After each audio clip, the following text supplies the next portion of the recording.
Louvado seja nosso Senhor Jesus Cristo. Nós vamos dar continuidade ao nosso segundo encontro da leitura do livro do Apocalipse de São João.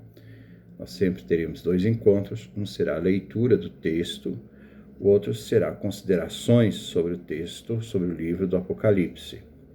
Então hoje nós vamos fazer a leitura. É o segundo encontro, livro do Apocalipse, capítulo 1, do versículo 2 e 3. Vamos primeiro ver o texto, depois nós vamos trabalhá-lo. Versículo 2, capítulo 1. João testemunha: tudo quanto viu é palavra de Deus e testemunho de Jesus Cristo.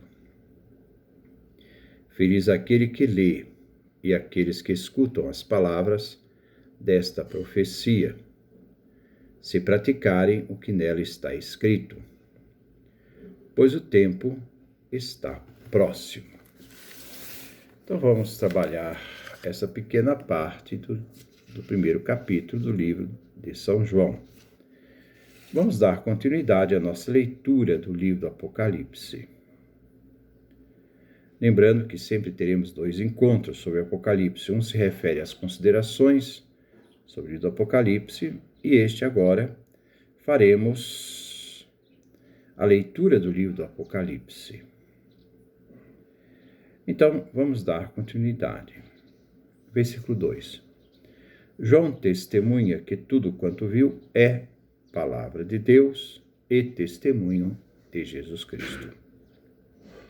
João é a garantia da verdade que está para ser exposta, a verdade para ser exposta no livro. Ele é testemunha. No grego, representa que João é o mártir, isto é, na tradução latina, testemunha. Ele é testemunha de tudo o que viu. E tudo aquilo que ele viu é palavra de Deus. Tem sua origem divina. E ele é testemunha, mártir de Jesus Cristo. Tudo que João viu como palavra de Deus. João testemunha a palavra de Jesus Cristo e é seu testemunho. Faça aqui uma referência a uma revelação que Deus, o Pai, concede e do qual Cristo dá testemunho. Assim, a mensagem que Deus, o Pai,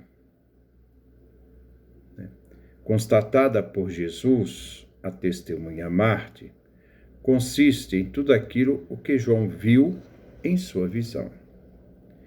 Podemos dizer, João está no desterro, ele está na ilha de Pátimos, ele foi enviado lá para ficar no exílio.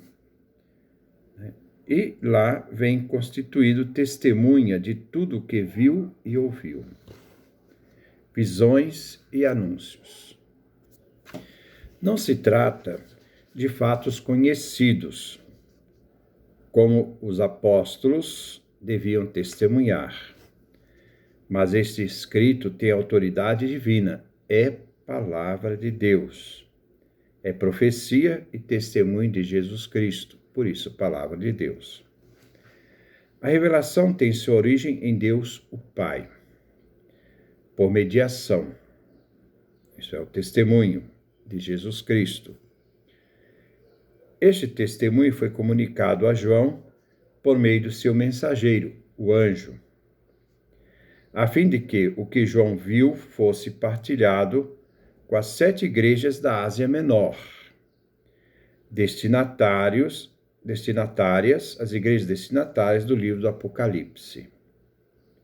Repetindo, as 7 igrejas são Éfeso, do Apocalipse, capítulo 2, versículo 1 a 7, Esmirna, do capítulo 2, versículo 8 a 11, Pérgamo, do Apocalipse capítulo 2, versículo 12 a 17, Tiatira, Apocalipse capítulo 2, versículo 18 a 29, Sardes, Apocalipse capítulo 3, versículo 1 a 6, Filadélfia, Apocalipse capítulo 3, versículo 7 a 14, e Laodiceia, Apocalipse capítulo 3, versículo 14 e 22. Essas 7 igrejas são chamadas as comunidades joaninas, as 7 igrejas destinatárias do escrito do Apocalipse de São João.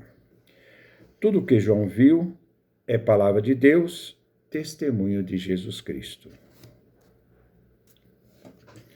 O testemunho de Jesus é o testemunho dado do Deus verdadeiro. E este testemunho vai lhe custar a própria vida na cruz. Mas neste livro, se deve ter em conta que o contexto da vida de Jesus e do livro da Revelação, Apocalipse, pressupõe um juízo de Deus, onde está em jogo a verdade e mentiras sobre Deus. Manter-se fiel a Deus é um grande desafio para os cristãos. Jesus foi fiel ao Pai Eterno, e seus seguidores são chamados também a serem fiéis a Deus no mundo de engano e mentiras. O cristão, por vocação, pelo batismo recebido, deve se unir a este testemunho por sua fidelidade até a morte, até as últimas consequências. O cristão deve resistir ao mundo da mentira, manter unido pela palavra dita por Deus por meio de Jesus Cristo, a testemunha fiel, mártir. Jesus Cristo é ao mesmo tempo a palavra de Deus e o testemunho confiável, autêntico e fiel desta palavra. O Apocalipse revela esta palavra de vida, de vitória e de esperança. É o objetivo do livro. O livro do Apocalipse não é uma palavra de medo e temor, manipulada para controlar pessoas pelo medo, para manipular consciências, mas uma palavra de entusiasmo e esperança. É palavra de mártires, testemunhas e profetas, que não troca Deus por qualquer coisa, porque Deus é seu absoluto, único. O livro do Apocalipse nos transmite essa palavra de salvação que Deus, Pai, disse sobre nossa história. É Ele que dirige nossa história. Não são os seres humanos que dirigem a história. Assim, as comunidades, as 7 igrejas joaninas do Apocalipse, devem se purificar de suas impurezas e, como a menorá é aquele candelabro de 7 braços, devem estar acesas com as suas luzes, as 7 luzes. Versículo 3. Feliz aquele que lê e aqueles que escutam as palavras desta profecia, se praticarem o que nela está escrito, pois o tempo está próximo. Bem-aventurado. Feliz quer dizer bem-aventurado, da língua grega macário, da língua latina beato. Bem-aventurado é aquele que lê as palavras desta profecia. Todos aqueles que leem, escutam e levam a sério essas profecias anunciadas como sinais, símbolos. No tempo de João, muitos não sabiam ler. Então, se deveria evitar o que se anunciava. Aquilo que era lido na liturgia, celebração da Eucaristia, na parte da liturgia da palavra. No livro do Apocalipse, existem 7 bem-aventuranças. São 7 igrejas, 7 bem-aventuranças. A primeira é essa que nós vimos, quando diz: bem-aventurado, feliz aquele que lê e aqueles que escutam as palavras dessa profecia. Primeira bem-aventurança. A segunda, vemos em capítulo 14, versículo 13. Bem-aventurados os mortos, aqueles que desde agora morrem no Senhor. A terceira bem-aventurança, Apocalipse capítulo 16, versículo 15. Bem-aventurado, felizes, aquele que vigia e conserva suas vestes. A quarta bem-aventurança, Apocalipse capítulo 19, versículo 9. Felizes, bem-aventurados, os convidados para o banquete do casamento do Cordeiro. A quinta bem-aventurança, Apocalipse capítulo 20, versículo 6. Feliz, bem-aventurado e santo aquele que participa da primeira ressurreição. A sexta bem-aventurança, isto é, feliz, Apocalipse capítulo 22, versículo 7. Feliz, bem-aventurado aquele que observa as palavras da profecia deste livro. E a sétima e última bem-aventurança, Apocalipse capítulo 22, versículo 14. Felizes aqueles que lavam suas roupas para terem poder sobre a árvore da vida e para entrarem na cidade pelas portas. Esta bem-aventurança, a primeira, lembra Jesus que diz: felizes os que escutam a palavra de Deus e aguardam. Lucas, capítulo 11, versículo 28. São João diz que essas palavras devem ser praticadas. Praticarem o que na palavra está escrito.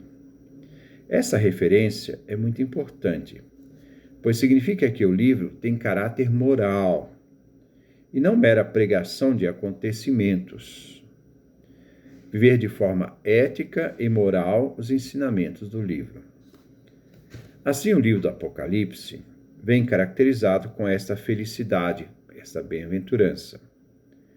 E não é caracterizado pela maldição, porque o livro inteiro é palavra que edifica, exorta e encoraja. O livro do Apocalipse é fonte de otimismo e felicidade, e por isso, feliz aquele que lê e escuta, porque a palavra transmite esperança. O Apocalipse é uma profecia, não por tratar de prognósticos de futuros acontecimentos, mas caracterizado por três características. Então vamos ver as três características. Primeiro, é uma palavra de incentivo, o convite à conversão e à felicidade no estilo dos profetas do Antigo Testamento. Segundo, o profeta é profetismo porque lê os textos do passado, Antigo Testamento, e lê esses textos à luz de Cristo, fazendo então uma leitura cristológica. Cristo como foco da leitura, como centro da leitura dessas profecias. Terceiro, ele é profético, é uma proclamação de que Deus é absoluto, de que Jesus Cristo é o único soberano que desmascara e denuncia qualquer pretensão do mundo religioso, social ou político, do Império Romano e seu poder. Então nós começamos já com esses dois primeiros versículos a dar um redimensionamento daquilo que vai ser a nossa leitura, porque é a partir daí que começa então essa leitura. Vimos já uma característica própria. João escreve às 7 igrejas.